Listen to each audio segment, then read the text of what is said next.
Muling humarap sa korte si Janelle Manahan para tapusin ang kanyang testimonya kaugnay sa kasong pagpatay sa nobyo niyang si Ramjen Revilla. At naiulat on the spot si Mark Salazar. Mark?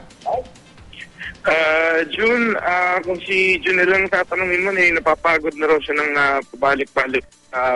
Wala raw katapusan itong pagdinega sa Ramjen killing. Pero narito pa rin siya kanina para kumpletuhin yung kanyang testimonya. Tinapos kanina buong umaga ang direct examination sa kanya at ang cross-examination din ng depensa.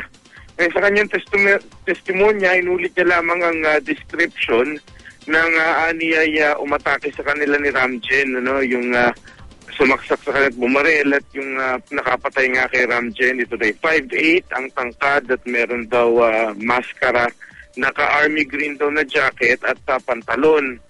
Ang ayon sa kanya abogado ay talagang fit daw do sa physical attributes ng mga alleged hide killers na umano'y inupahan daw nitong si Ryan Pastera na isa ring kasabwat pa ngayon at nakakulong na nakipagsabuatan umano sa mga kapatid na Ramjen para pagplanuhan itong pagpatay kay Ramjen. Sinabi rin ni Ramjen sa kanyang, ni Janelle, sa kanyang testimonya na matagal na raw hindi nag-uusap itong magkakapatid at ang pinag-aawayan nga raw yung kanilang sustento at yung budget na nagagaling sa kanilang ama na si dating Senador Ramon Revilla. Isa rin daw na po na ni Janelle at basihan ang kanyang affidavit ay tila daw hindi pagluluksa ni RJ nung makita niya raw ito sa ospital nung kapapangyari lamang ng pagpatay kay Ramjen. Ngayon sabi niya, paninindigan daw ni Janelle ito kahit ano raw panggigiba ang ginagawa sa kanya ng mga abogado ng depensa na ang magkakapatid ang nagplano sa pagpatay kay Ramjen. Ngayon, yung nanay naman nila Ramjen, si Jeneline Magsaysay, ay galit na galit pa rin as usual tuwing lumalabas ng pagdinig.